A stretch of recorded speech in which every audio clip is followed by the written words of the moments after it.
नमस्कार दोस्तों, मैं रोहित कुमार आप सभी लोगों का directstudy.com पे बहुत-बहुत स्वागत करता हूँ। आज का क्लास बहुत ही बेहतरीन होने जा रहा है क्योंकि एक ऐसा चैप्टर लेकर आए हैं जहाँ से क्वेश्चन एग्जाम में बनते हैं और ज़्यादातर कन्फ्यूजन बने रहते हैं।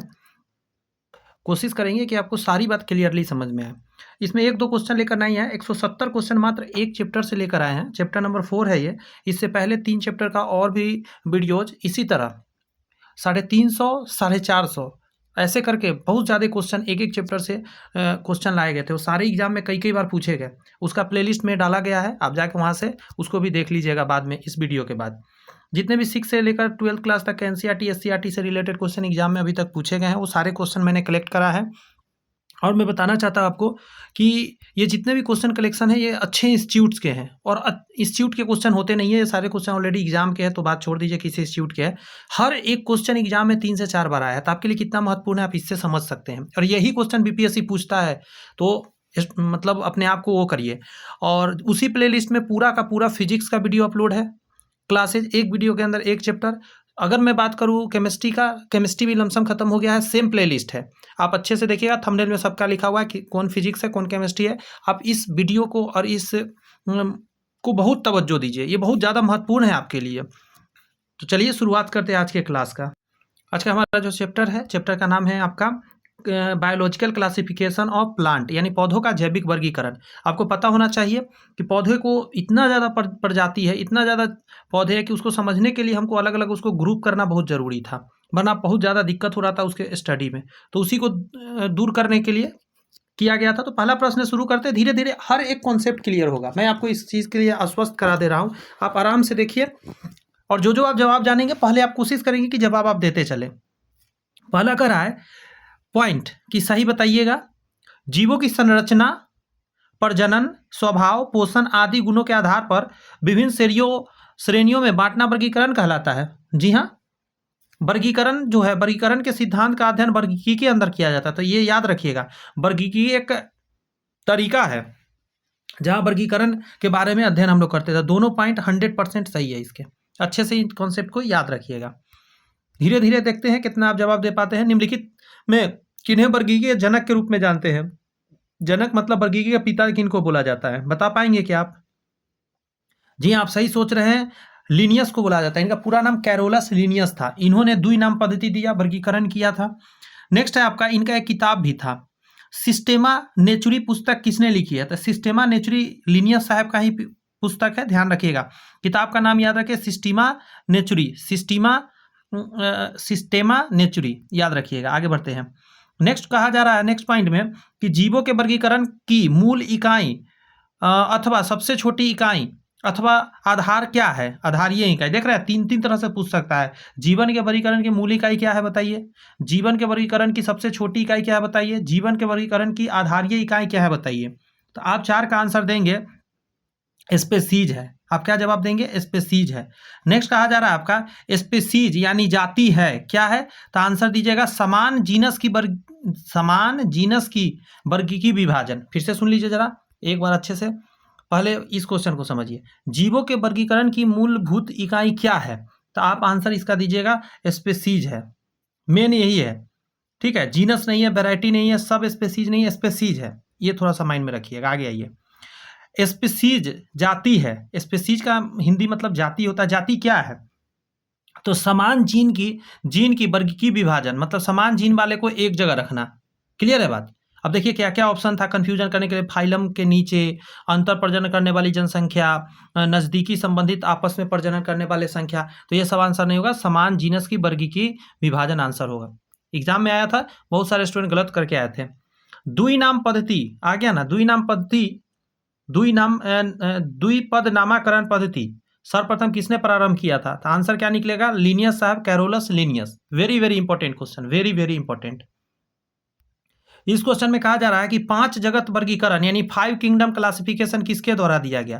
तो इनका नाम है आर.एच. बिटिकर। इन्होंने ही 5 जगत वर्गीकरण किया था, बहुत ज्यादा इंपॉर्टेंट है। 5 जगत वर्गीकरण कौन दिया? तो आप आंसर क्या मार के आते हैं? आर.एच. बिटिकर, 100% करेक्ट।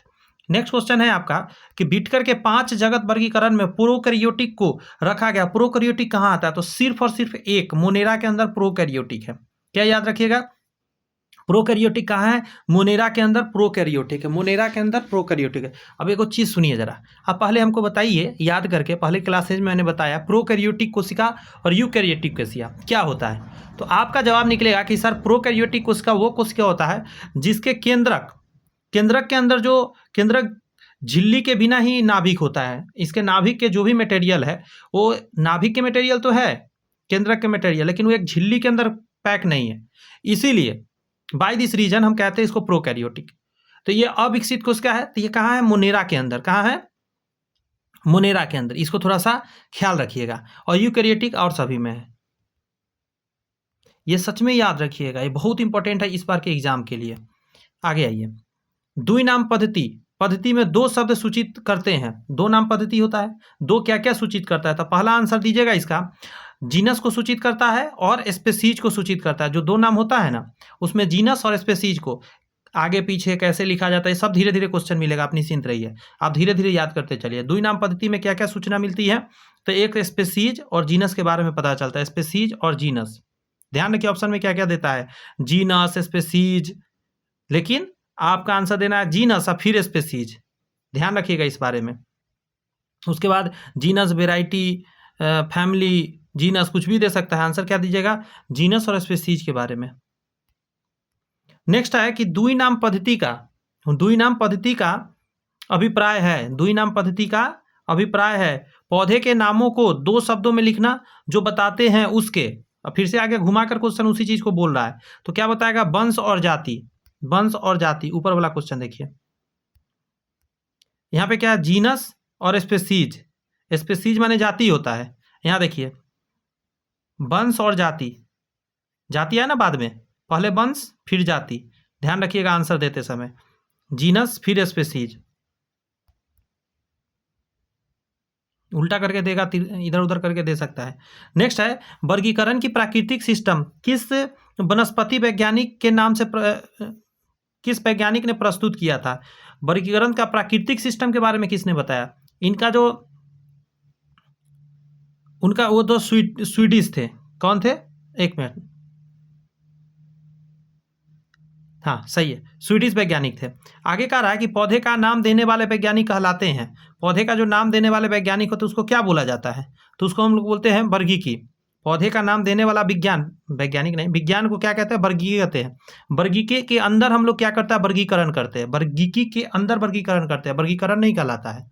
वो विज्ञान को वर्गीकी बोलते हैं, उसके अंदर जो प्रोसेस होता है उसको वर्गीकरण बोलते हैं। नेक्स्ट है 5 जगत में कुल कितने जगत में केवल एक कोशिकीय जीव शामिल है?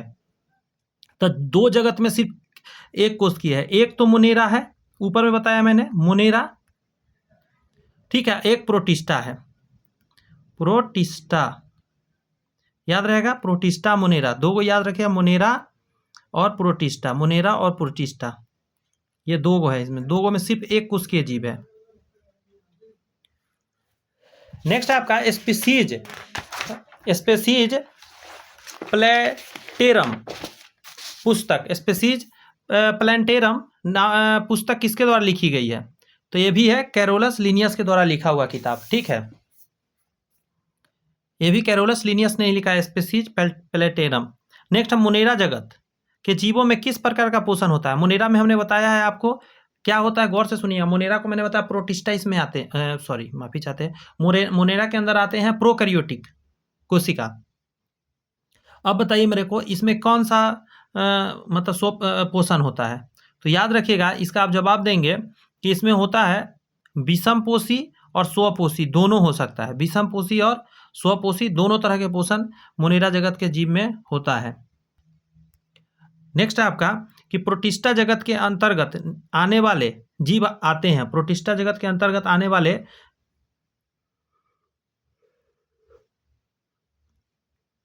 आंसर दिया इनमें से सभी, यानी कीमो ऑटोट्रॉप भी है, ऑटोट्रॉप भी है और हेट्रोट्रॉप भी है। हेट्रोट्रॉप परपोषी है जो दूसरों से अपना खाना लेता है। ऑटोट्रॉप सी में जो लिखा गया है ये खुद का खाना खुद बनाता है। और ए नंबर में लिखा गया है इसको बोलते हैं हम लोग कीमो ऑटोट्रॉप। जैसे कुछ जो प्रोटिस्टा के अंतर्गत आते हैं ना, वो क्या करते हैं, हाइड्रोजन सल्फाइड आप देखे होंगे, सॉरी देखे नहीं होंगे, सुने होंगे। हाइड्रोजन जो सल्फाइड होता है H2S, ठीक है, ये हो गया, या Fe2O3 आयरन का ये यौगिक है, इन दोनों को तोड़कर अपना भोजन बना लेते हैं। अब सोच के देखिए, तो ये भी तो स्वपोषण ही हुआ, किसी से खाना तो लेना ही, फोटोसिंथेसिस नहीं है ये, लेकिन इससे अपना खाना बना रहा है, किसी से छीन तो नहीं रहा, केमिकल से के द्वारा कर रहा है, इसलिए कीमो ऑटोट्रॉफ कहलाता है। तो ये तीनों प्रोसेस कर सकता है प्रोटिस्टा, इन तीनों तरह से पोषण करता है, थोड़ा सा याद रखिएगा। नेक्स्ट है निम्नलिखित में से सही क्रम पहचानना है आपको। तो सबसे पहले क्या होता है, इसमें स्पेसीज का नाम आता है। सबसे पहले स्पेसीज होगा, स्पीसीज को हम लोग बांट देंगे आगे जीन्स में, जीन्स के बाद ऑर्डर और फिर किंगडम आएगा, ये सीक्वेंस चलता है। ऐसे सीक्वेंस में और भी आता है, जैसे मैं बोल रहा हूँ आप गौर से सुनिएगा। स्पेसीज सबसे पहले आएगा, उसके बाद जीनस आता है, उसके बाद फैमिली आता है, फिर ऑर्डर आता है, इसके बीच में एक फैमिली भी आता है, फिर ऑर्डर आता है, और फिर क्लास आता है, फिर किंगडम आता है। ठीक है, फिर से सुनिए, स्पेसीज, जीनस, उसके बाद फैमिली, ऑर्डर, उसके बाद क्लास, फिर फाइलम यानी कि किंगडम आता है। यह सीक्वेंस चलता है, species, genus, family, order, class, phylum, यह तरीका याद रखना है। देखिए सबसे इंपॉर्टेंट क्या होता है, आप एक चीज समझिएगा, जाति सबसे इंपॉर्टेंट है। ठीक है, जाति के बाद वंश, जीनस का मतलब वंश होता है, जाति फिर वंश, उसके बाद आपका आता है फैमिली, कुल, फैमिली मतलब कुल, उसके बाद आता है ऑर्डर, गण, उसके बाद आता है क्लास, और क्लास के लास्ट में आ जाता है किंगडम। तो ये है सीक्वेंस, जहाँ तहाँ से याद नहीं रखना है, ये सीक्वेंस बनाकर रखना है, जो मैंने बताया इसको थोड़ा सा याद रखिएगा। तो यहाँ पे आंसर क्या हो जाए, स्पेसीज, स्पेसीज के बाद जीनस, जीनस के बाद आपका फैमिली, फैमिली तो है नहीं तो ऑर्डर, ऑर्डर के बाद क्लास, क्लास नहीं है तो किंगडम, यही आंसर होगा बी नंबर। नेक्स्ट है, किस टेक्सोनॉमी शब्द को वर्गीकरण के किसी भी पायदान पर प्रयोग में लाया जा सकता है। तो जो हर जगह सेट बैठ जाता है उसको टेक्सॉन बोलते हैं। क्या बोलते हैं, टेक्सॉन, जो है हर जगह फिट बैठ जाता है, जो मैं अभी बता रहा था, स्पेसीज, स्पेसीज के बाद मैंने बताया जीनस, जीनस के बाद फैमिली। ठीक है, स्पेसीज, फिर जीनस, फिर फैमिली, फिर ऑर्डर, फिर क्लास, फिर फाइलम, ये जो सीक्वेंस मैंने बताया था उसी में टेक्सॉन कहीं भी फिट करिएगा बैठ जाएगा। ठीक है, याद रखना है इसको। निम्नलिखित में कौन प्रोकैरियोटिक जीव है, प्रोकैरियोटिक जिसका अविकसित है, बात समझ में आया। तो आंसर इसका दीजिए बैक्टीरिया, जितने भी बैक्टीरिया है मुनीरा के अंतर्गत आता है, और ये सभी क्या है, अविकसित है। नेक्स्ट है, किस वर्गीकी अनुक्रम के जीव आपस में अंतर प्रजनन में भाग लेते हैं, आपस में अंतर प्रजनन में भाग लेते हैं। तो आंसर क्या दीजिएगा, स्पेसीज। किस वर्गीकी अनुक्रम के जीव आपस में अंतर प्रजनन करते हैं, तो स्पीसीज, एक स्पीसीज के जो हो गए वो आपस में प्रजनन करते हैं। नेक्स्ट है आपका कि जीवों के बाह्य लक्षणों के आधार पर विभिन्न समूहों में वर्गीकरण करने की विधि को कृत्रिम वर्गीकरण विधि कहा जाता है। तो हाँ, यह सही बात है, बाहरी लक्षण से देखना, अंदर में क्या है उसे नहीं, बाहर से जैसा दिखता है उसके आधार बांटा जाता है। नेक्स्ट है, कृत्रिम वर्गीकरण पद्धति की शुरुआत जॉर्ज बेंथम तथा डाल्टन हुकर ने शुरू की थी। देखिए नहीं, ये चीज समझिए, यहाँ पे गड़बड़ है, ये लिनियस ने किया था, बात समझ में आ रहा है।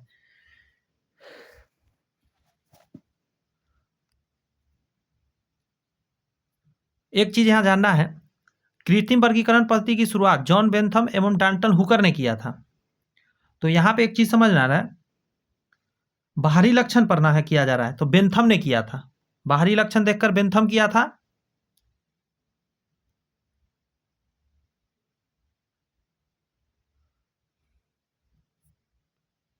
क्लियर हुआ ये बात, माइंड में बैठा लीजिएगा, इस चीज को कंफ्यूजन नहीं करना है। क्या है, फिर से सुन लीजिए, जीवों के बाह्य लक्षण के आधार पर समूह में वर्गीकरण करने का आधार जो है कृत्रिम वर्गीकरण कहलाता है। तो जी हाँ, कृत्रिम वर्गीकरण कहलाता है, और ये लिनियस साहब ने दिया था। यहाँ पे जो लिखा गया है कि कृत्रिम वर्गीकरण पद्धति की शुरुआत जॉर्ज बेंथम और डाल्टन हुकर ने किया था, ये गलत है, ये लिनियस ने किया था, कैरोलस लिनियस ने।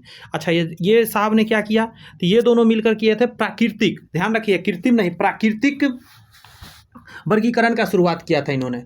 बाहरी भीतरी ऐसे कई तरह के लक्षण देखकर इन्होंने किया था। तो क्या बोलेंगे इसके लिए, इन दोनों के लिए प्राकृतिक लक्षण वर्गीकरण, प्राकृतिक वर्गीकरण कह सकते हैं आप, याद रखिएगा, आगे क्वेश्चन हो भी सकता है उनके आधार पे।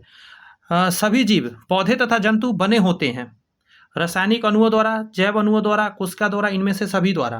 तो क्या आंसर देना अच्छा रहेगा, परफेक्ट बताइए, इनमें सभी द्वारा, क्लियर है, रासायनिक अणु होता ही होता है, जैव अणु होता ही होता है, कोशिका होता ही होता है। नेक्स्ट है, बिटकर के 5 जगत प्रणाली में यूकैरियोटिक को निम्नलिखित में किस वर्ग में रखा गया, यूकैरियोटिक का पूछ रहा है। आपने प्रोकैरियोटिक का देखा है, तो एक में मोनेरा में मैंने क्या बताया था, प्रोकैरियोटिक। तो 5 में से 4 किंगडम में क्या हो जाएगा, यूकैरियोटिक। छोटा बच्चा भी बता देगा। नेक्स्ट कर रहा है जेनेरा प्लांटेरम। जेनेरा प्लांटेरम किसने लिखा था, तो बेंथम एवं हुकर ने लिखा था। और अभी बेंथम एवं हुकर के बारे में बताए थे, ठीक है। बेंथम और हुकर क्या किए थे बताइए मेरे को। इन्होंने प्राकृतिक वर्गीकरण किया था इन्होंने। तो जेनेरा प्लांटेरम बेंथम एवं हुकर का किताब है। नेक्स्ट का रहा है जीवों का वर्गीकरण जब क्रोमोसोम के आधार पर किया जाता है तो उसे क्या कहते हैं सॉरी, क्रोमोसोम के आधार पर अगर हम करते हैं तो उसको बोलते हैं साइटोटैक्सोनॉमी। क्या बोलते हैं, साइटोटैक्सोनॉमी के नाम से हम लोग जानते हैं। समान गुण वाले कुलों को किस में शामिल किया जाता है, तो ऑर्डर के अंदर। समान कुल को कहाँ, ऑर्डर के अंदर शामिल किया जाता है। जीवों के वर्गीकरण के 3 जगत पद्धति किसने प्रतिपादित किया, दुई नाम पद्धति, कैरोलस लिनियस। तो 3 जगत पद्धति किसने दिया है आंसर दीजिएगा। हेकेल साहब ने क्या किया था, जीवों के 3 नाम पद्धति दिया था। और इनके नाम में 3 अक्षर भी होता है, ह क ल होता है, 3 अक्षर होता है। तो हेकेल से याद रखिएगा कि हेकेल ने क्या दिया था, तो 3 नाम जगत दिया था इन्होंने। नाम पद्धति कोड के अनुसार जीवों के वैज्ञानिक नाम लिखने का कौन सा तरीका सही है, तो पहला वाला कैपिटल, दूसरा वाला स्मॉल होता है। तो यहाँ पे गड़बड़ है, यहाँ किसी एक को करना पड़ेगा आपको सही, क्योंकि सब गड़बड़ है इसमें। पहला वाला इसमें स्मॉल कर देते हैं, ठीक है, और बाद वाला तो इसमें सॉरी पहला कैपिटल कर देते हैं, बाद वाला स्मॉल तो है ही है। तो डी नंबर सही हो जाएगा आपका। अगर आप बी को सही करना चाहते हैं तो बी में इसको करना होगा आपको स्मॉल, पी को, क्योंकि पहला वाला कैपिटल से स्टार्ट होता है, दूसरा वाला स्मॉल से होता है, ये ध्यान रखना है। अच्छा, पहला वंश होता है, एक मिनट, पहला जो जाति होता है, एक मिनट, वंश होता है पहले। तो वंश जो होता है वो कैपिटल से होता है, और जाति जो होता है स्मॉल से लिखा जाता है। वंश फिर जाति आता है।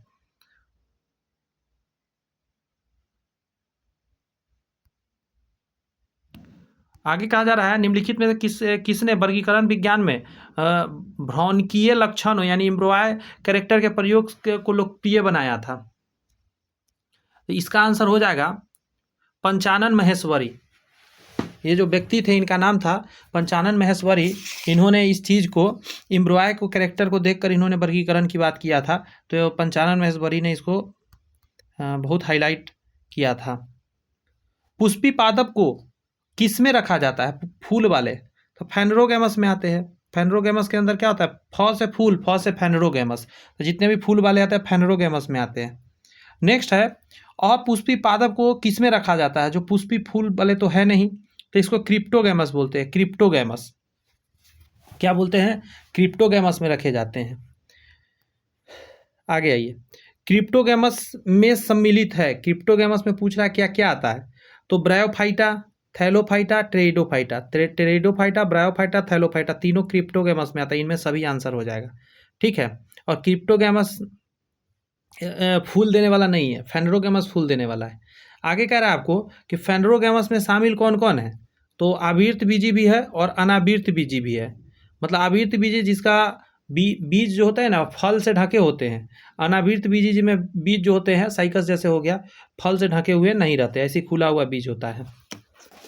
थैलोफाइटा समूह के पादपों में निम्नलिखित में से कौन सा लक्षण पाए जाते हैं। थैलोफाइटा में लक्षण पूछ रहा है, थैलोफाइटा के समूह में पादपों में कौन से लक्षण पाए जाते हैं।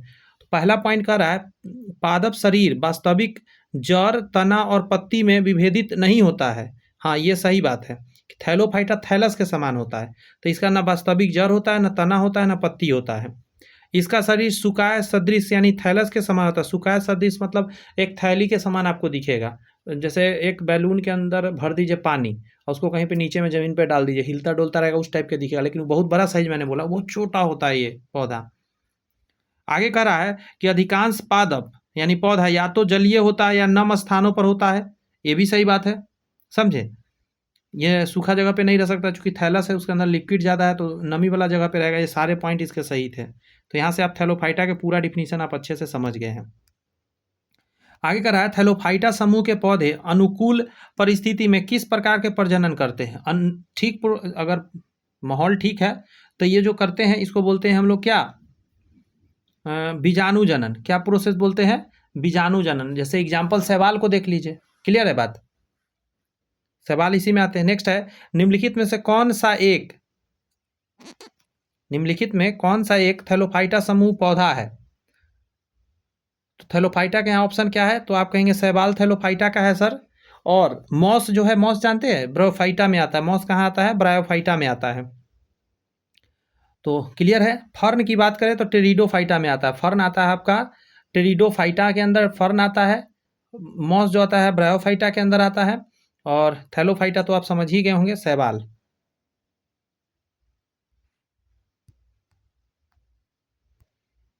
नेक्स्ट है आपका, शैवालों के अध्ययन को क्या कहते हैं। शैवाल है, एक है कवक। तो शैवाल के फाइकोलॉजी बोलते हैं, और कवक को हम लोग क्या बोलते हैं, माइकोलॉजी। कवक के अध्ययन को माइकोलॉजी, शैवाल के अध्ययन को फाइकोलॉजी।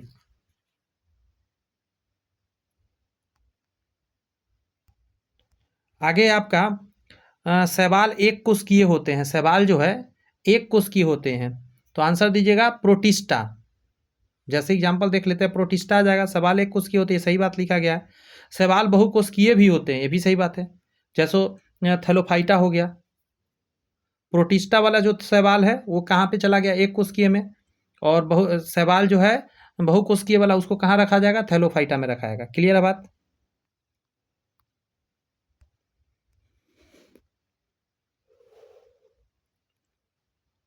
निम्नलिखित में से कौन सा एक शैवाल के विशिष्ट लक्षण नहीं है, इस पर ध्यान रखिएगा, निगेटिव पूछ रहा है।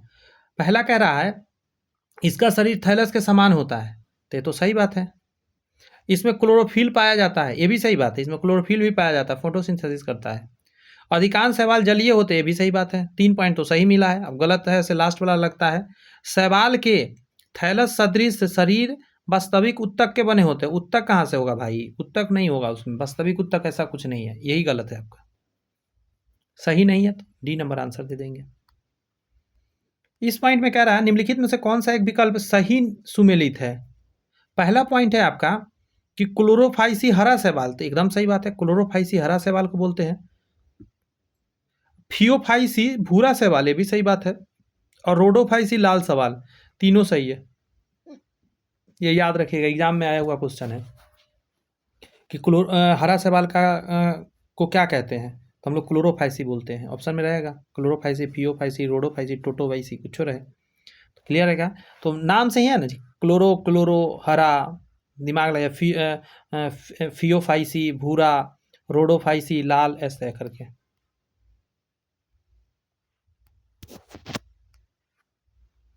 हाइड्रा की कोशिकाओं में पाया जाने वाला शैवाल है। हाइड्रा की कोशिका में कौन सा शैवाल पाया जाता है, सो पूछ रहा है।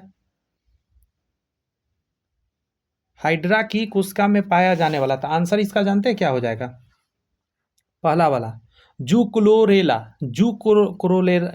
जूक्लोरेला है, ये हाइड्रा के कोशिका में पाया जाता है। ये शैवाल है लेकिन हाइड्रा के अंदर पाया जाता है। ये जो लिखा है ना नीचे क्लेमाइडोमोनास, ये बर्फ पे पाया जाता है। सोचिए कैसा है, इतना ठंड होता है बर्फ, फिर भी बर्फ के ऊपर पाया जाने वाला जो शैवाल है उसका नाम है क्लेमाइडोमोनास, ये बर्फ पाया जाता है। ये जो दिया गया है ये बी नंबर में, प्रोटोडर्मा, ये जान लीजिए ये कछुआ के पीठ पर पाया जाता है। कछुआ होता है ना, उसका पीठ बहुत स्ट्रांग होता है, उसके ऊपर पाया जाता है समुद्र के अंदर, कछुआ के पीठ पर प्रोटोडर्मा। ये जो बुचेरिया लिखा हुआ है ना, ये कोई शैवाल नहीं है, ये कृमि है, इससे फैलेरिया रोग फैलता है। बुचेरिया से क्या होता है, कृमि है एक तरह से, फैलेरिया नाम का बीमारी होता है। क्लियर हो गया, याद हो गया। प्रोटोडर्मा कहाँ पाया जाता है बताइए, कछुआ के पीठ पर, जू कोलोरेरा हाइड्रा की कोशिका में, और क्लेमाइडोमोनास बर्फ पे।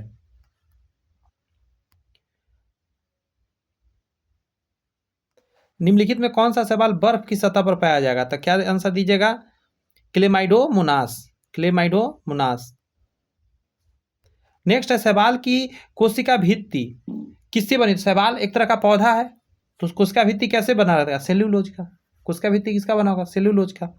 आगे कहा जा रहा है आपका कि शैवाल की विभिन्न जातियों में किस प्रकार का प्रजनन होता है। शैवाल में प्रजनन किस प्रकार का होता है? तो शैवाल की यदि बात करेंगे हम लोग तो आंसर निकल कर आ जाएगा अलैंगिक जनन होता है इसमें। कैसा होता है? अलैंगिक जनन होता है। निम्नलिखित में कौन हरा शैवाल है? हरा शैवाल कुछ देर पहले जवाब आपको मिला है, अब जवाब यहाँ पे दीजिए आप। तो पहला का राय इसमें सारे हो जाएगा हरा शैवाल ही है। जैसे लिखा है क्लेमाइडोमोनास, ये हरा शैवाल के अंदर आता है, ठीक है। और यूलोथ्रिक्स और बॉल बॉक्स, ये तीनों जो है ये सभी क्या है, इसमें क्लोरोफिल होता है, क्लोरोफाइसी है, ऐसे समझ लिए। क्लोरोफाइसी मतलब हरा होता है, आपको पता है क्लोरोफाइसी हरा शैवाल को बोलते हैं। क्लोरोफिल की उपस्थिति होता है, बर्फ पर उगने वाला है क्लेमाइडोमोनास, ऐसा बताया है। यूलोथ्रिक्स हो गया, बॉल बॉक्स हो गया, ये सभी तीनों जो है हरा शैवाल है। बार बार पढ़ेंगे, धीरे धीरे याद होगा। नेक्स्ट है, निम्नलिखित में से कौन सा एक हरा शैवाल है? निम्नलिखित में से कौन सा एक हरा शैवाल नहीं है? निम्नलिखित में से कौन सा एक हरा शैवाल नहीं है? तो आंसर हो जाएगा इसका आपका, ये जो लिखा गया है लेमिनेरिया, ये भूरा शैवाल है। लेमिनेरिया कैसा है? भूरा शैवाल है। तो हरा शैवाल कौन कौन हो गया? कोलोरेला हो गया, स्पाइरोगाइरा हो गया, कारा हो गया, ये तीनों जो है हरा शैवाल है, ठीक है, ऑप्शन में। लेकिन ये जो लेमिनेरिया है ये भूरा शैवाल है, थोड़ा सा इसको याद रखिएगा।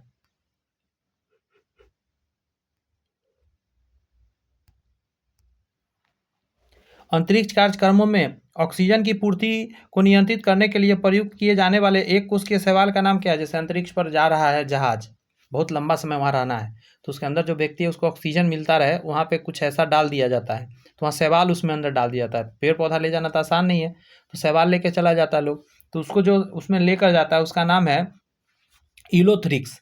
एक और होता है क्लोरेला, यूलोथ्रिक्स या क्लोरेला, ये दोनों उसमें लेकर ले जाता है लोग। आगे आपका निम्नलिखित में कौन भूरे शैवाल है? कौन सा भूरा शैवाल ऑप्शन में कौन सा है? तो इसमें सभी हो जाएगा, जैसे सरगैसम हो गया, फ्यूकस हो गया, लेमिनेरिया हो गया। सरगैसम, लेमिनेरिया, फ्यूकस, ये सभी क्या है? भूरा शैवाल के अंतर्गत आता है। सरगासो, सरगासो समुद्र का नाम पड़ा है, तो सरगासो शैवाल पे, ठीक है। कहाँ है ऑप्शन में बताइए? शैवालों के कारण, बी नंबर आंसर हो जाएगा, ठीक है। ये सरगासो शैवाल है, सरगासो समुद्र का नाम सरगासो शैवाल के ऊपर पड़ा है। नेक्स्ट है आपका कि किस शैवाल से आयोडीन प्राप्त होता है? आयोडीन प्राप्त किससे होगा? तो माइंड में लगाइए, आयोडीन का ज़्यादा मतलब स्रोत कहाँ मिलता है? तो समुद्र। तो लेमिनेरिया जो शैवाल है ना, लेमिनेरिया शैवाल से आयोडीन मिलता है। नेक्स्ट है केल्प प्राप्त होता है। केल्प कहाँ से प्राप्त, कैसे प्राप्त होता है? तो केल्प प्राप्त करने का तरीका है, समुद्री शैवाल से आप केल्प प्राप्त कर सकते हैं। यहाँ पे है, निम्नलिखित में से किस वर्ग के शैवाल को समुद्री घास भी कहा जाता है? समुद्री घास भी कहा जाता है। आपका आंसर निकल के आया फियोफाइसी। फियोफाइसी भूरा शैवाल होता है और समुद्री घास के अंतर्गत आता है। फियोफाइसी भूरा शैवाल है और कहाँ क्या चीज़ में आता है ये? तो घास के अंतर्गत इसको समुद्री कहा जाता है। आयोडीन से भरपूर होता है। समुद्र का चीज़ जो भी होगा आयोडीन का अच्छा स्रोत होता है। खरपतवार जो होता है, खून को जमने से रोकने में सहायक यौगिक सोडियम लेमिनेरिया सल्फेट किस शैवाल से प्राप्त किया जाता है? तो आंसर इसी से मिल जाएगा आपको, लेमिनेरिया, नाम से ही मैच कर गया। आगे कहा जा रहा है कुछ समुद्री खरपतवार खाने से निम्नलिखित में किस रोग से संभावना नहीं होती है? तो याद रखिएगा गलकंड नहीं होगा, क्योंकि आयोडीन उसमें भरपूर रहता है। आप इसको खाइएगा, आपको आयोडीन की पूर्ति हो जाएगी शरीर में, तो गलकंड कैसे होगा? घेगा जिसको बोलते हैं, ग्वाइटर। लाल सागर का लाल रंग किसकी उपस्थिति के कारण होता है? कुछ लोग को लगता है ना कि लोहा की उपस्थिति के कारण होता है, जबकि ऐसा है नहीं। आयरन की उपस्थिति से नहीं, उसका नाम है लाल शैवाल के रहने के कारण, तो शैवालों के कारण उसका कलर लाल दिखता है। आगे कि निम्नलिखित में कौन लाल शैवाल है आपसे पूछा जा रहा है, तो आपके आंसर निकल कर आएंगे सभी, ठीक है। जैसे पोरफायरा लाल शैवाल है, जेलेडियम लाल शैवाल है, ग्रेसिलेरिया ये भी लाल शैवाल है। पोरफायरा, जेलेडियम, ग्रेसिलेरिया ये सभी क्या है? लाल शैवाल है। नेक्स्ट क्वेश्चन में आपका है कि कृत्रिम वृद्धि माध्यम यानी आर्टिफिशियल ग्रोथ मीडियम, ठीक है, बनाने में काम आने वाला अगर अगर किससे प्राप्त होता है? ये जो अगर अगर है ये कहाँ से मिलता है? सो पूछ रहा है अगर अगर, पता है क्या? जवाब दे पाएंगे? शैवाल से ही मिलता है, ध्यान रखिएगा। नेक्स्ट है एगार एगार या अगर अगर किससे तैयार किया जाता है? तो यहाँ पे आप देखिए, यहाँ कन्फ्यूजन हो रहा है, यहाँ हर तरह के सवाल आ गया, तो लाल शैवाल आप टिक मारिएगा, लाल शैवाल से तैयार होता है। अच्छा, एक कोशिकीय शैवाल निम्न में से कौन सा है जो एक कोशिकीय शैवाल है? तो आपका आंसर निकल के आ जाएगा क्लेमाइडोमोनास। क्लेमाइडोमोनास ये बर्फ पर उगने वाला है। शैवालों में संचित भोजन के रूप में क्या रहता है? तो एक तरह का पौधा है ना, तो स्टार्च रहेगा, पौधा में जो रहता है वही स्टार्च आंसर हो जाएगा। निम्नलिखित में कौन जैव उर्वरक के रूप में प्रयोग किया जाता है? बहुत इंपॉर्टेंट है, बहुत ज़्यादा ये एजोला। इसको ना पशु चारा के रूप में भी प्रयोग किया जाता है, लेकिन इसका शब्द है जी राइजोबियम भी हो जाएगा। नीले हरे शैवाल हो गया, ये सभी क्या है? सभी का प्रयोग होता है जैव उर्वरक के रूप में, ठीक है। लेकिन एजोला स्पेशल है जिसको चारा के रूप में जानवर को खिलाया जाता है, पशु चारा में प्रयोग होता है। निम्नलिखित में से कौन सा पौधा थैलोफाइटा समूह में नहीं आता है? इस पर फोकस करिएगा। थैलोफाइटा समूह में नहीं आता है, आपका आंसर निकल के आएगा रिक्सिया।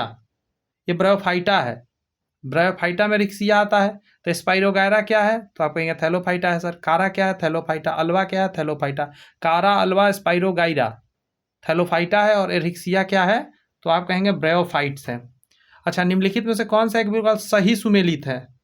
पहला कह रहा है फियोफाइसी, ये भूरा सवाल है। फियोफाइसी क्या होता है? भूरा सवाल होता है। मेनिटोल,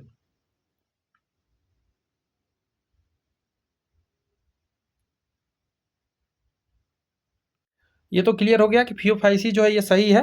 मेनिटोल बोलते हैं, ये जो स्टार्च होता है ना भोजन, उसी का नाम है ये, भोजन जो संचित रहता है स्टार्च। नेक्स्ट है आपका उसी तरह कि रोडोफाइसी, ये गलत है लिखा हुआ।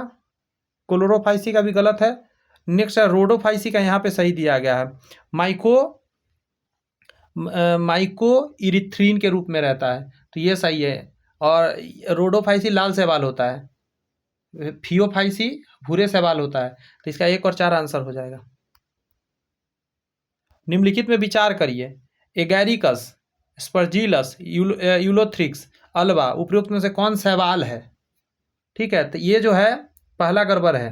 पहला है एगैरिकस, ये एक तरह का कवक है, और ये 2 नंबर वाला भी कवक है, ठीक है। ये 1 नंबर और 2 नंबर कवक है। स्पर्जीलस भी कवक है और एगैरिकस भी कवक है, यानी कि यहाँ पे जीव शैवाल कौन हो गया था? यूलोथ्रिक्स और अल्वा। 3 और 4 आंसर हो जाएगा इसका। 3 और 4 क्या है? तो आप कहेंगे सर 3 और 4 शैवाल हैं। क्लियर हो रही है बातें? यहाँ पे कहा जा रहा है निम्नलिखित में कौन सा पदार्थ शैवाल से प्राप्त होता है? शैवाल से प्राप्त होने वाला पदार्थ जवाब दीजिए। तो पहला कह रहा है एल्जीन जो है शैवाल से प्राप्त होता है, और नेक्स्ट है केराजिनीन। केराजिनीन, ये दोनों चीज़ शैवाल से प्राप्त होता है, ये दोनों शैवाल से प्राप्त नहीं होता है। नेक्स्ट पॉइंट में है लाइकेन जो एक नगण्य चट्टान पर भी पारिस्थितिकी तंत्र का प्रारंभ करने में सक्षम है। वास्तव में इसके सहजीवी सहचर्य क्या है? शैवाल और कवक एक साथ रहते हैं, है कि नहीं है? आगे लाइकेन में कवक और शैवाल के माध्यम सहजीवी संबंध क्या कहलाता है? हेलोटिज्म बोलते हैं इसको। इस प्रोसेस का नाम याद रखिएगा, ये वेरी वेरी इंपॉर्टेंट क्वेश्चन है। हेलोटिज्म के नाम से इसको हम लोग जानते हैं। नेक्स्ट है निम्नलिखित में कौन प्रदूषक सूचित करता है? तो लाइकेन करता है। लाइकेन प्रदूषण को बताता है, और सल्फर के प्रदूषण को बताने वाला लाइकेन है, ये ध्यान रखिएगा। जैसे ही सल्फर बढ़ेगा तो कहेगा लाइकेन भाई यहाँ प्रदूषण हो गया, मैं मर रहा हूँ, इसका कलर चेंज हो जाएगा। पेड़ों की छाल पर उगने वाले लाइकेन को क्या कहते हैं? बहुत इंपॉर्टेंट है, बहुत ज़्यादा इंपॉर्टेंट है। तो इसको बोलते हैं कॉर्टिकोल्स। और अगर आपसे कोई पूछे कि पेड़ पर उगने वाले कवक का बताइए, तो लाइकेन का आपने पूछा है, कवक का पूछे तो भी यही नाम दे दीजिएगा। अच्छा, सेक्सिकोल्स कहाँ? चट्टान पर उगते हैं। सेक्सिकोलस कहाँ पे उगता है? चट्टान के ऊपर उगने वाला लाइकेन है, याद रहेगा। लाइकेन में शैवाल और कवक दोनों होता है। कॉर्टिकोल्स अगर पूछा जाए, कवक जो पेड़ पे उगता है तो कॉर्टिकोल्स, लाइकेन जो पेड़ पर उगता है तो क्या कहिए कॉर्टिकोल्स, और जो पत्थर पे उगता है चट्टानों पे तो सेक्सिकोल्स। देखने में तो इतना सेक्सी नहीं लगता है, लेकिन नाम तो जरूर रख लिया है सेक्सिकोल्स। नेक्स्ट है कि चट्टानी स्तर पर लाइकेन विकास को क्या कहते हैं? तो अभी आपने देखा सेक्सिकोल्स कहते हैं। नेक्स्ट है आपका कि लिटमस किससे निकाला जाता है? तो लाइकेन से निकाला जाता है लिटमस, पता होनी चाहिए। आगे कहा जा रहा है कि जापान के लोग किस लाइकेन की सब्जी बना के खा जाते हैं? जापान वाले लोग, क्योंकि बहुत आसानी से बहुत तेज़ी से ग्रोथ करता है, तो आंसर इसका दीजिएगा एंडोकार्पन। एंडोकार्पन जो है ना, इसको जापान के लोग कहते हैं आ जाओ मैं खा जाता हूँ तुम्हें।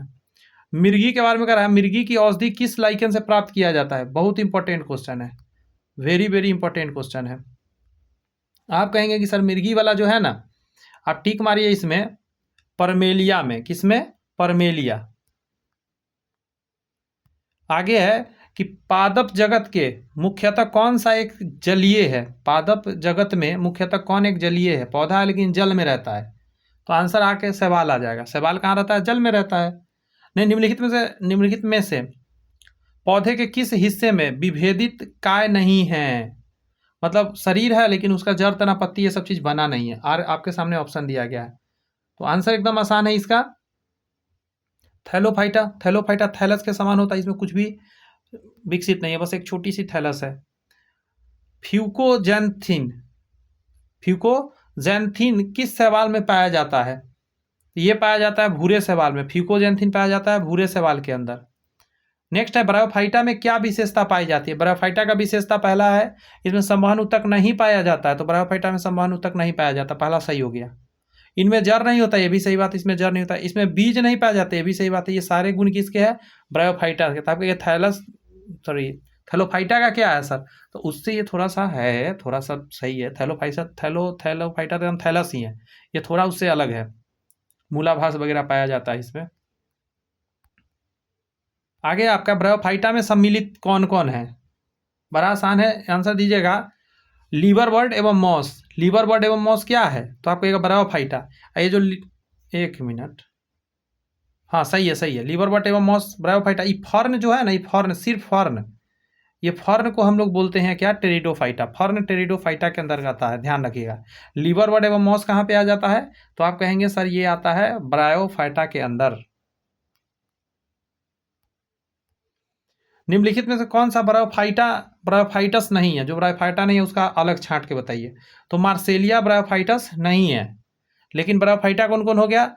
स्फैग्नम हो गया, नाम याद कर दीजिए। फ्यूनेरिया भी ब्रायोफाइटा हो गया, और मर्केंसिया भी ब्रायोफाइटा हो गया। नाम याद करिए, मर्केंसिया, फ्यूनेरिया, स्फैग्नम, ये सभी ब्रायोफाइटा के अंतर्गत आता है। निम्नलिखित में से किसे पादप वर्ग का उभयचर कहा जाता है? पौधा का उभयचर। उभयचर मतलब जो पानी में और जमीन दोनों जगह पे रहने के लायक हो, समझे? तो ब्रायोफाइटा को ऐसा बोलते हैं। थैलोफाइटा तो पूरा पूरी पानी में रहता है, ब्रायोफाइटा थोड़ा सा पानी, थोड़ा सा हाथी में भी रहता है, कुछ पानी में भी रहता है, कुछ बाहर भी रहता है, कुछ पानी के बाहर रहता है, लेकिन उसका जड़ गया हुआ, जड़ तो होता नहीं है, मूलाभास कहाँ गया हुआ रहता है? पूरा पानी के अंदर गया हुआ रहता है।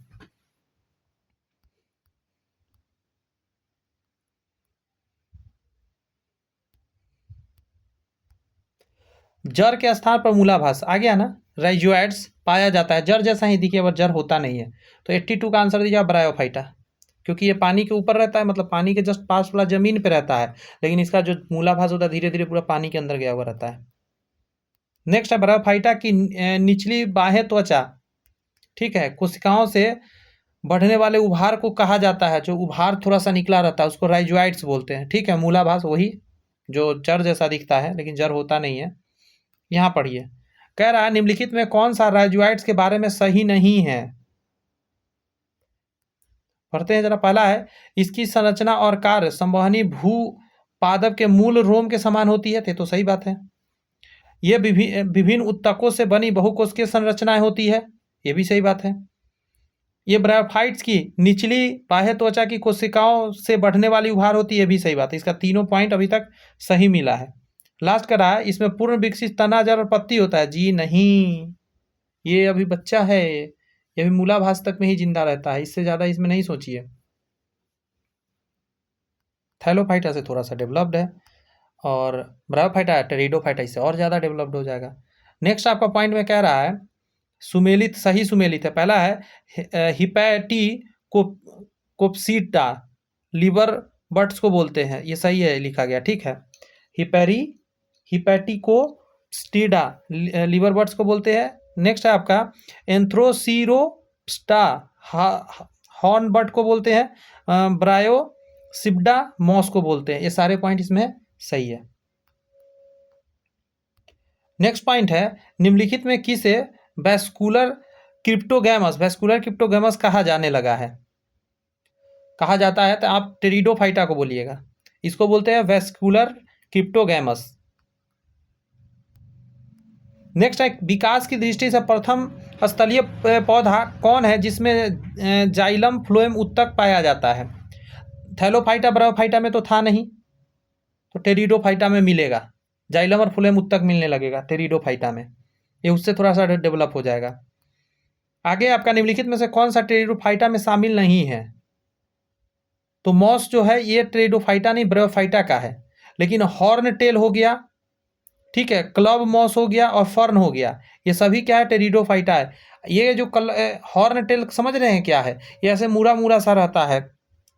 ये मॉस जो देख रहे हैं क्लब मॉस, इसको घोड़ा पत्ता बोला जाता है, इसी से गाड़ी वगैरह सजता है। नेक्स्ट है, निम्नलिखित में से किस एक जीव में संवहन उत्तक पाए जाते हैं? संवहन उत्तक पाए जाते हैं, तो आंसर आप देंगे निकाल कर इसमें से मार्सेलिया, क्योंकि ये टेरिडोफाइटा है। मार्सेलिया क्या है? टेरिडोफाइटा है, इसीलिए इसमें क्या संवहन उत्तक मिल जाएगा आपको मार्सेलिया में। रट लीजिए इसको, टेरिडोफाइटा मार्सेलिया। नेक्स्ट है मार्सेलिया फर्न तथा अश्वपुच्छीय हॉर्स टेल, वही जो भी मैंने बताया। आगे कहा जा रहा है आपका मार्सिलिया फर्न अश्वपुच्छीय किस पादप समूह के उदाहरण मिलते हैं? तो ये सब टेरिडोफाइटा के हैं। बीजों की प्रकृति किसमें उत्पन्न हुई है? अब बीज की बात कर रहा है, बीज कहाँ निकलने लग जाएगा? तो टेरिडोफाइटा में। बीजों की प्रकृति किसमें उत्पन्न हुई है? तो टेरिडोफाइटा में। इसको हेट्रोस्पोरस प्लांट बोलते हैं। आगे है जलीय फर्न, जिसमें जैव उर्वरक के रूप में प्रयुक्त किया जाता है। फर्न है जलीय फर्न, लेकिन जैव उर्वरक के रूप में प्रयोग होने लगा है, तो इसको एजोला बोलते हैं, एजोला। निम्नलिखित में किसे जैव उर्वरक के रूप में प्रयोग किया जाता है? तो आंसर क्या दीजिएगा? Azolla, azolla.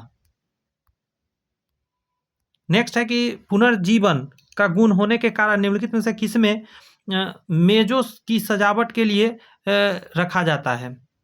मतलब जो घर परिवार घर वगैरह में टेबल उबल के ऊपर रखा हुआ रहता है, मतलब पानी से अलग रख लीजिए तो लगता है मर गया, फिर उस पर डाल दीजिएगा फिर वो जिंदा हो जाएगा, इसी को बोलते हैं सिलेजिनेला। ये सब जैसे सोनपुर मेला वगैरह में अगर आप गए होंगे, वहाँ बेचते रहेगा, या मेला वगैरह में बेचते रहेगा, बहुत सारा लेकर आया हुआ रहेगा पहाड़ी इलाका से, उसको पानी के अंदर डाले रहेगा, हरा हरा रहेगा, जैसे उसको पानी से सुखा के रख दीजिए सूखा हुआ रहेगा, पानी में डालिएगा 1 दिन 2 दिन के अंदर हरा हरा हो जाएगा। निम्नलिखित में से किसके जीवाणु दवा के रूप में प्रयोग किया जाता है? किसके जीवाणु दवा के रूप में प्रयोग होता है? अच्छा क्वेश्चन है, इसको बोलते हैं लाइकोपोडियम, लाइकोपोडियम। नेक्स्ट है, सबसे अधिक क्रोमोजोम किसमें पाया जाता है? तो एक पौधा है जिसमें सबसे ज़्यादा क्रोमोजोम पाया जाता है, वो जो आता है ना आपको, वो आता है टेरिडोफाइटा के अंतर्गत ही आता है। डैश बीज रहित संवहनी पौधा है, यहीं से आंसर दे लीजिए, इतना ही से संवहनी पौधा है, बीज रहित है, टेरिडोफाइटा इसका आंसर हो जाएगा। ये टेरिडोफाइटा का ही गुण है। यस और नॉट? आगे पढ़ लेते हैं। जो स्वतंत्र गैमीटोफाइट्स या स्पोरोफाइट्स चरणों के साथ एक अद्वितीय जीवन चक्र साझा करते हैं, जिसकी संवहनी पौधे सहित आमतौर पर सामान्य विशेषताओं के कारण एक साथ चर्चा की जाती है, टेरिडोफाइटा। नेक्स्ट है, पौधे के वर्गीकरण के निम्नलिखित में से कौन सा कथन सही है? वर्गीकरण के बारे में पूछ रहा है, सही पूछ रहा है। पहला है आपका कि थैलोफाइटा में सुव्यवस्थित शरीर विफल्य होता है, गलत बात है, शरीर तो इसमें होता ही नहीं। फ्यूनेरिया एक कवक है, नहीं, शैवाल है, यह गलत लिखा गया, फ्यूनेरिया एक शैवाल है। सभी टेरिडोफाइटा पुष्प विदित होते हैं।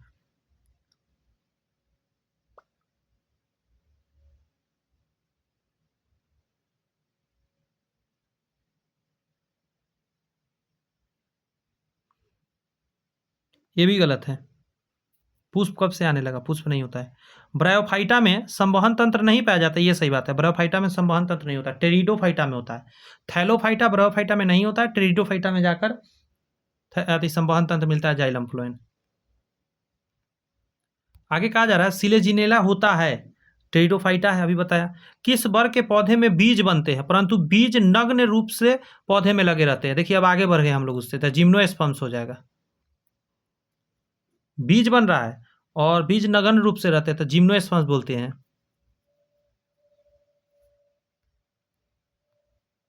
आगे है आपका जिम्नोस्पर्म्स पौधे में बीज के बाहर फल का कोई भी आवरण नहीं होता है। ये सही बात है, जिम्नोस्पर्म्स में बीज तो होता है लेकिन फल का कोई भी आवरण नहीं होता है। जिम्नोस पौधे में फूल का अभाव होता है। जी हाँ, ये भी सही बात है, जिम्नोस्पर्म्स में कोई फूल नहीं होता है। फैंड्रोगेमस में फूल होता है, जिम्नोस्पर्म्स और फैंड्रोगेमस। आगे आएगा, अब टेंशन ना, धीरे धीरे देखिए। संसार के सबसे लंबे पौधे किस में आते हैं? संसार के सबसे लंबा पौधा इसको बोलते हैं सिकोया। ये जिम्नोस्पर्म्स है।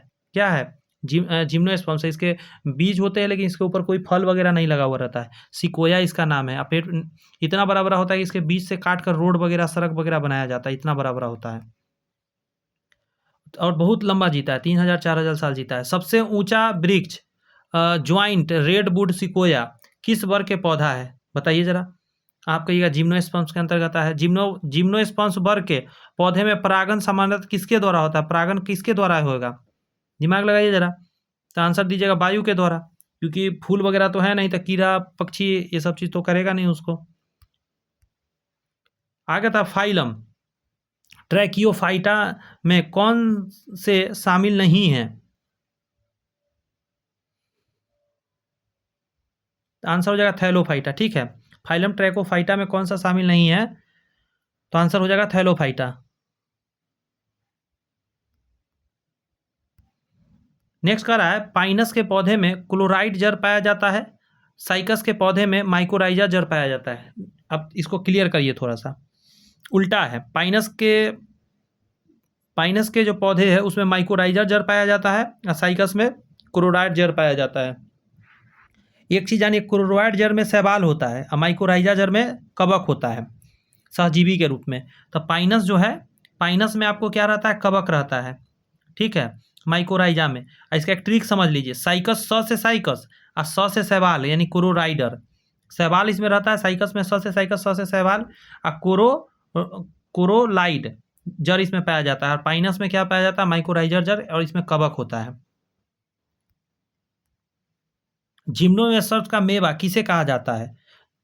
तो इसको बोलते हैं चिलगोजा को। किसको बोलते हैं? चिलगोजा को। और ये बीज है, ये फल नहीं है जी, बीज है। चिलगोजा किससे प्राप्त होता है? तो पाइनस के बीज से। पाइनस के बीज से, जरा देख लीजिएगा नेट पर सर्च करके, बहुत अच्छा पौधा होता है, लंबा लंबा पौधा होता है। साबूदाना सागो किससे बनाया जाता है? तो सागो साइकस से बनाया जाता है, साइकस। और इसके तना से निकाला जाता है। निम्नलिखित में से कौन जिम्नोस्पर्म्स पौधा है? ऑप्शन के हिसाब से जिम्नोस्पर्म्स कौन सा है? तो जिम्नोस्पर्म्स में आ जाएगा आपका चीर। चीर जिम्नोस्पर्म्स के अंतर्गत आएगा। फर्न के बारे में बताया था, टेरिडोफाइटा है। फर्न क्या है? टेरिडोफाइटा है। आम के बारे में फैंड्रोगेमस है, एंजियोस्पर्म्स में आएगा। ठीक है, आम कहाँ आएगा? एंजियोस्पर्म्स में आएगा। और मॉस ब्रायोफाइटा है, मॉस ब्रायोफाइटा, फर्न टेरिडोफाइटा। चीर के बारे में जिम्नोस्पर्म्स। और फैंड्रोगेमस में आम आ जाएगा, जिसको कि एंजियोस्पर्म्स बोलते हैं। आगे, निम्नलिखित में से कौन एक जीव जीवाश्म है? जीवित जीवाश्म मतलब जिंदा है हजारों साल से। तो साइकस, अभी मैं बताया, बहुत दिनों से जिंदा रहता है। सबसे बड़ा बीजांड ओव्यूल किसका होता है? तो साइकस का ही होता है सबसे बड़ा बीजांड ओव्यूल। जिम्नोस्पर्म्स को सामान्यतः डैश बीजधारी कहा जाता है। तो आंसर याद रखिएगा इसका, इसको नग्न बीजधारी कहा जाता है, क्योंकि इसमें पुष्प का अभाव होता है तथा इसके बीज का विकास किसी विशिष्ट जनन अंग यानी अंडाशय में नहीं होता, बल्कि वे पादप की जनन संरचनाओं के माध्यम से ही विकसित हो जाता है। आगे है कि दम्मा एवं खांसी के रोगों में काम आने वाली औषधीय जिसका नाम क्या है? इफेड्रीन। किस जिम्नोस्पर्म्स, कौन सा जिम्नोस्पर्म्स पौधा से प्राप्त किया जाता है? इफेनेड्रीन। तो आपका आंसर निकल के आएगा सर, इफ्रेडा पौधा से निकलता है। जिम्नोस्पर्म्स प्लांट है ये। जिम्नोस्पर्म्स में क्या है? जिम्नोस्पर्म्स में नग्न बीजी कहा जाता है, क्योंकि इसमें अनुपस्थ होते हैं। क्या? दिमाग लगाइए, आराम से आंसर दे दीजिए। इसको बोलते हैं बीज चोल। बीज चोल इसको फल बोलते हैं, ये इसका अभाव होता है। बीज चोल और उसके ऊपर फल लगा रहता है। आगे कहता है, साइकस के क्लोराइड जड़ में पाया जाता है। साइकस का जो क्लोराइड जड़ पर लटकता है उसमें क्या पाया जाता है? तो आंसर दीजिएगा क्या? एनाबिना एवं नॉस्टॉक। साइकस के क्लोराइड जड़ में क्या पाया जाता है? एनाबिना और नॉस्टॉक। और आपको पता होना चाहिए यह एक तरह का क्या है? तो आप कहेंगे सर एक तरह का शैवाल है। तो साइकस से शैवाल, से साइकस याद हो गया। कोरोरॉइड जड़ इसमें पाया जाता है। एनाबिना नॉस्टॉक इसमें पाया जाता है। नेक्स्ट क्वेश्चन है आपका, निम्नलिखित में से किसे जिम्नोस्पर्म्स पौधे में हेटेरोस्पोरी तथा लिगुलेट पत्तियां पाई जाती है? आंसर क्या निकल के आएगा इसका? सिलेजिलेना में ऐसा होता है। अगला प्रश्न है कि पादप जगत का सबसे बड़ा समूह कौन सा? सबसे बड़ा समूह तो एंजियोस्पर्म से ध्यान रखिएगा। निम्नलिखित कथन पर विचार करिए। पहला है जिम्नोस्पर्म्स पौधे। जिम्नोस्पर्म्स पौधे के बीज के बाहर फल का कोई आवरण नहीं होता। एकदम सही बात है, जिम्नोस्पर्म्स में नहीं होता, फेंड्रोगेमस में होता है। आगे कह रहा है कि एंजियोस्पर्म्स बीज हमेशा फल के भीतर ही पाए जाते हैं। एंजियोस्पर्म्स बीज हमेशा फल के भीतर ही पाए जाते हैं। सही मारिएगा ना जी, क्योंकि वहां पे था जिम्नोस्पर्म्स, एंजियोस्पर्म्स, दोनों में अंतर है ना, समझने की कोशिश करिए ना। जिम्नोस्पर्म्स, एंजियोस्पर्म्स, ये एंजियोस्पर्म्स है तो इसमें फल के भीतर ही पाया जाएगा। आगे कहा जा रहा है कि मनुष्य के अधिकांश आवश्यकता जैसे अनाज, फल, सब्जी, ये सारे चीज जो होता है किस वर्ग के पौधा से मिलता है? तो एंजियोस्पर्म से ही मिलता है। ठीक है। आगे है कि एक बीजपत्री पौधे के पत्तियों में किस प्रकार का सिरा विन्यास होगा? एक बीजपत्री की बात कर रहा है तो समांतर सिरा विन्यास, सीधा सीधा। जैसे पत्ती होगा तो कैसे होगा? सीधा सीधा सीधा सीधा, ऐसे ऐसे मिलेगा। फाड़ेंगे तो लंबा फट जाएगा ऐसे। जैसे केला का पत्ता मान लीजिए ना, केला का हो गया, मकई का पत्ता हो गया, धान का, गेहूं का, फाड़ेंगे लंबा, बांस का लंबा एकदम फटेगा। ये सभी एक बीजपत्री है, समांतर सिरा विन्यास होता है। आगे करा, निम्नलिखित में से कौन सा गुण द्विबीजपत्री पौधे का गुण नहीं है? द्विबीजपत्री का गुण नहीं है, सो पूछ रहा है। तो रेशेदार जड़, जिसका सिरा विन्यास पौधा का, याद रखिएगा, ऐसे सीधा सीधा एकदम हुआ, एकदम सीधा सीधा, तो याद रखिएगा उसका जो जड़ होगा वो झकरा जड़ होगा, ऐसे ऐसे ऐसे ऐसे वाला होगा। ठीक है। और जैसे आम का पेड़ का पत्ता कैसा होता है? आम का पेड़ का पत्ता मैं बनाता हूँ, जरा देखिएगा। इसके अंदर कुछ इस प्रकार का रहता है और इसमें भी ऐसे ऐसे रहेगा, निकला हुआ रहता है ना अंदर में। आम का पत्ता है तो इसका जड़ कैसा होगा? सीधा जड़ होगा, इस टाइप के, मोटा मोटा मोटा मोटा जड़ होगा। टैप रूट और फाइब्रस रूट, तो इसमें फाइब्रस रूट होगा क्योंकि इसका पत्ता सीधा है। एक मिनट, ये रेशेदार जड़ किसका है? एक बीजपत्री का, क्योंकि पत्ता सीधा सीधा होता है। द्विबीजपत्री का पत्ता फटेगा सीधा सीधा नहीं, तो उसमें कौन सा होगा? तो दो बीजपत्र होगा, जालीदार सिरा विन्यास होगा और मुख्य जड़ पाया जाएगा उसमें, मोटा मोटा जड़, टैप रूट जिसको बोलते हैं। केला, धनिया, नारियल, तो 123 का कह रहा है आपको कि इसमें से एक बीजपत्री पौधा बताइए। तो धनिया द्विबीजपत्री आता है, केला और नारियल हो गया एक बीजपत्री है, केला और नारियल। इसका पत्ता फाड़ेंगे एकदम सीधा फटेगा। धनिया पत्ता देखें किस टाइप का होता है?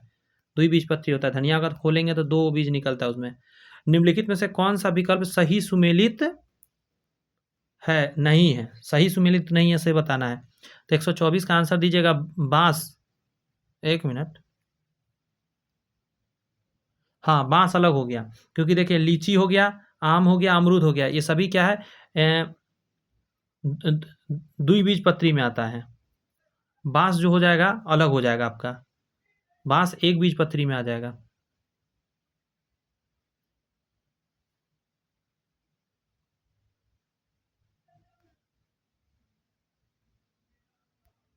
यहाँ मैच कराना है जरा। आम को हम लोग बोलते हैं मैंजीफेरा इंडिका, ये तो सही है, पहला वाला लगा हुआ। गेहूं को ये भी सही है कि ट्रिटिकम स्टेबिवम बोलते हैं। मूंगफली का गड़बड़ है, मूंगफली को हम लोग बोलते हैं, गौर से सुनिएगा, एकेरिस हाइपोजिया, एकेरिस हाइपोजिया बोलते हैं मूंगफली को, इसी का गड़बड़ था। और ये जो लिखा गया है यहाँ पे ग्लाइसिन मैक्स, ये है सोयाबीन का, ये ग्लाइसिन मैक्स इसका सोयाबीन का, चाय का सही लगा हुआ है। थियोसाइनेसिस, थियोसाइनेसिस चाय का सही है। आम का मैंजीफेरा इंडिका सही है। गेहूं का वैज्ञानिक, पटाखे जला रहे कुछ लोग। गेहूं जो है ट्रिटिकम स्टीबिवम है। मूंगफली का मैंने बता दिया आपको, एकेरिस हाइपोजिया होता है। सोयाबीन का यहाँ पे ये दिया गया है, सोयाबीन का ग्लाइसिन मैक्स। आगे आप कहा कि बरगद का पौधा, सॉरी, बरगद का वैज्ञानिक नाम, वनस्पति नाम क्या है? बरगद का पूछ रहा है, तो आंसर पहला हो जाएगा आपका फाइकस बेंगालिसिस। ठीक है। निम्नलिखित में से कौन सा एक सही सुमेलित नहीं है? गड़बड़ वाला आपसे पूछ रहा है, तो आंसर क्या दीजिएगा? पहला तो दिया हुआ है जिया मेज, मक्के का है, जियामेज मक्का का सही है पहला, ठीक है। ओरिजा सेटेबा, ये धान का चावल का भी नाम, ये भी सही है वैज्ञानिक नाम, ठीक है। ओरिजा सेटाबा धान का, जियामेज मक्का का, ये दोनों सही है। आगे आइए, हमको गलत बताना है ना, आगे देखते हैं। यहाँ पे कहा जा रहा है,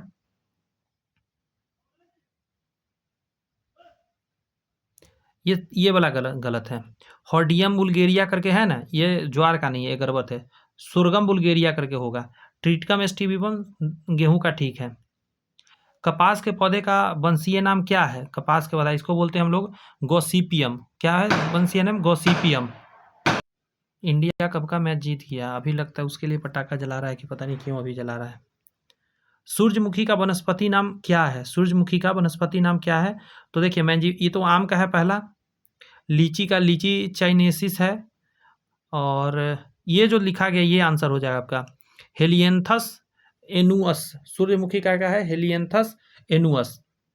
ये सरसों का है, बैसरिका कैम्पेस्ट्रिव्स, ये सरसों का नाम है वैज्ञानिक। बैगन का वनस्पति नाम क्या है? तो इसको बोलते हैं हम लोग सोलेनम मेलाजेना। सोलेनम मेलाजेना है। नेक्स्ट है अनाज वाले पौधे किस कुल के संबंधित होते हैं?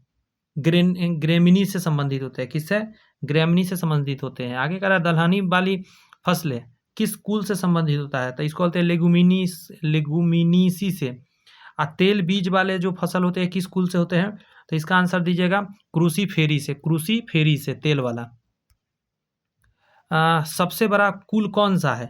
सबसे बड़ा कुल आप आंसर दीजिएगा कंपोजिटी। कंपोजिटी जो है सबसे बड़ा कुल है। आगे है आपका निम्नलिखित में से कौन सा एक पौधा सोलेनेसी कुल का नहीं है? सोलेनेसी कुल का नहीं है, सो पूछ रहा है। तो देखिए कपास जो है, कपास सोलेनेसी कुल में नहीं आता है। सोलेनेसी कुल में बेलाडोना आता है, आलू आता है, बैगन आता है। आलू इसमें आता है, बेलाडोना इसमें आता है, और उसके बाद आता है बैगन। कपास किस कुल से संबंधित है? कपास का पूछ रहा है, कपास किस कुल से है? तो आप कहिएगा ये है मालवेसी कुल से। कपास के रेशे होते हैं तो बीजों के अर्धचर्मी रोम, बीजों के अर्धचर्मी रोम कहलाता है जो कपास का रेशा निकलता है। कपास मतलब रुई होता है। निम्न रेशों में कौन से पौधे के तने के उत्पाद नहीं है? तना से तो जूट निकलता है, सन हो गया, पटसन हो गया। कपास तना से नहीं निकलता है, कपास फल के अंदर से निकलता है, जो अभी बताया ऊपर में। नेक्स्ट है कि एट्रोपा बेलाडोना किस भाग से बेलाडोना औषधि प्राप्त होता है? बेलाडोना ये पत्तियों से प्राप्त किया जाता है। एफेड्रा पौधे का कौन सा भाग एफेड्रिस औषधि उत्पन्न करता है? तो आंसर देगा तना से निकलता है। नेक्स्ट है आपका सामान्य प्रयोग में आने वाला मसाला लौंग क्या होता है? तो फूल की कली होता है, फूल का कली को ही हम लोग लौंग बनाते हैं, मतलब बनता है। तारपीन का तेल प्राप्त किया जाता है, अच्छा क्वेश्चन है, इंपॉर्टेंट है, चीड़ के पेड़ से। आगे कहा जा रहा है उच्च रक्तदाब रोकने में उपयोग औषधि, जिसका नाम क्या है? रेस्प्रीन। समझे? औषधि कैसे प्राप्त होता है? तो आंसर दीजिएगा ये होता है राउफोलिया जाति के पौधा से प्राप्त होता है, राउबुल्फिया जाति के पौधा से। नेक्स्ट है मलेरिया उपचार में काम में आने वाला कुनैन जो है सिनकोना पादप के किस चीज से प्राप्त होता है? बड़ा आसान है, छाल से प्राप्त होता है, सिनकोना के छाल से कुनैन बनता है। फूलगोभी क्या है? पुष्पक्रम है। और जो बंदा गोभी होता है उसका पत्ता होता है। पौधे के किस भाग में कॉफी प्राप्त की जाती है? कॉफी क्या होता है? बीज होता है कॉफी का। कॉफी पाउडर के साथ मिलाया जाने वाला चिकोरी चूर्ण प्राप्त क्या चीज से होता है? अच्छा, ये जड़ों से प्राप्त होता है चिकोरी चूर्ण, कॉफी के जैसा ही होता है। आगे कहा जा रहा है कि भोजपत्र प्राप्त होते हैं, जिसपे पहले के लोग लिखते थे, उसको बोलते हैं बेटुला की छाल से। क्या चीज से? बेटुला के छाल से। आगे है आपका कि केसर मसाला सैफरॉन इस पे प्राप्त होता है, तो ये क्या रहता है? तो क्रोकस के वर्तिका एवं वर्तिकाग्र रहता है, फूल है, फूल के वर्तिकाग्र। जैव ईंधन किसके बीज से प्राप्त होता है? जेट्रोफा से जैव ईंधन प्राप्त होता है, जेट्रोफा से। हींग प्राप्त होता है तना से, तने के स्त्राव से, तना में से कुछ निकलता है, उसी से हींग बनता है। निम्नलिखित में कौन सा एक पौधे से प्राप्त किया जाता है? पौधा से प्राप्त क्या होता है? तो हींग पौधा के तना से निकलता है। नेक्स्ट है कि गाजर का रंग किसके कारण होता है? कैरोटीन के कारण होता है। क्लियर है ना? कैरोटीन, हाँ कैरोटीन ठीक है। पपीते के पीले रंग कैरोटीन के कारण नहीं होता है, इसको बोलते हैं कैरिजा का जैंथीन। समझे? आगे है आपका कि मिर्च की तीखापन किसके कारण होता है? तो कैप्सेसिन के कारण होता है, कैप्साइसिन के उपस्थिति के कारण। नेक्स्ट है अफीम प्राप्त किया जाता है तो उसके फल के, बिना पके फल के लैटेक्स से, उसमें से वाइट निकलता है एक पदार्थ, उससे अफीम बनता है। हशीश पौधे के किस भाग से प्राप्त किया जाता है? हशीश जो प्राप्त किया जाता है कैनाबीस से प्राप्त होता है, कैनाबीस के पौधा से प्राप्त होता है, तो तने तथा नर पुष्पक्रम के निस्राव से। आगे आपको कहा जा रहा है मॉर्फिन निकाला जाता है, तो आंसर क्या दीजिए इसका? पैबेवर सेमनीफेरम से। इसको पोस्ता का पौधा बोलते हैं, उसी से अफीम निकलता है, उसी से सब बनता है। आगे तंबाकू की पत्तियां में क्या होता है? तो निकोटीन होता है। मटर पौधा है तो मटर एक शाकीय पौधा है। मटर कैसा है? एक शाकीय पौधा है।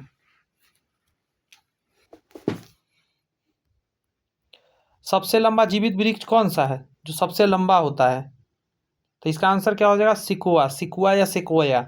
सबसे छोटा पुष्प पादप कौन सा है? सबसे छोटा। रेफ्लेसिया तो सबसे बड़ा है, सबसे छोटा की बात कर रहे हैं, तो इसको बोलते हैं बुलीफिया। बुलीफिया बहुत छोटा होता है, बहुत ज़्यादा।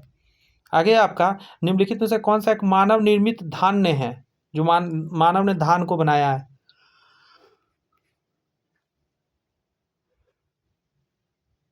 ट्रीट केल्स आंसर हो जाएगा। किस पादप को शाकीय भारतीय डॉक्टर कहा जाता है? तो तुलसी को कहा जाता है। आंवला टिक मत मारिएगा। बांस में किसमें वर्गीकृत किया जाता है? बांस को घास माना जाता है। बांस क्या है? घास है। धनिया में उपयोगी अंश क्या होता है? पत्ता, सूखे फल। पत्ता और सूखे फल।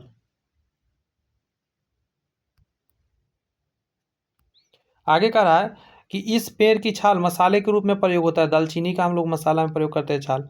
पत्ती के लाल, नारंगी और पीला रंग के कारण क्या बनता है? मतलब किसके कारण आता है से पूछ रहा था। कैरोटीनोइड के कारण आता है। नेक्स्ट क्वेश्चन है आपका कि गेहूं, जौ, नींबू, राई, नारंगी, बाजरा संबंधित है। क्या आंसर दीजिएगा? तीन अलग अलग इसमें तीन तरह के पादप परिवार है, ठीक है। तीन तरह के पादप परिवार इसमें आता है। आगे कह रहा है क्रिकेट के बल्ले बनाने के लिए किस पौधे की लकड़ी का प्रयोग किया जाता है? तो पहला आंसर हो जाएगा आपका कि सेलिक्स परप्यूरिया, बिलो भी बोलते हैं इसको। तो इस तरह के हमारे आज के क्लास का क्वेश्चन यहाँ पे कंप्लीट होता है। आपसे एक छोटा सा रिक्वेस्ट रहेगा, अगर आपको सेशन में कुछ अच्छा लगा है तो आप कमेंट्स में मुझे ज़रूर बताएंगे, मुझे अच्छा लगेगा। और चैनल सब्सक्राइब करके बेल आइकन में कहूँगा ज़रूर प्रेस करिए, क्योंकि आगे आने वाला है। ये तो पौधा के बारे में आपने पढ़ा है ना, नेक्स्ट जो आपका क्लास आएगा उसमें आएगा बायोलॉजिकल क्लासिफिकेशन ऑफ एनिमल। और मैं बता दूं जरा, उसमें भी क्वेश्चन 170 में लेके आऊँगा। जैसे इसमें 170 क्वेश्चन लाया हूँ बेहतरीन, उसमें भी 170 क्वेश्चन रहेगा मेरे पास। इसी तरह का बेहतरीन क्लासेस रहेगा, और भी एक्स्ट्रा अगर क्वेश्चन मिलता है उसे भी कोशिश करूँगा कलेक्ट करने का। All the best, bye bye, thank you.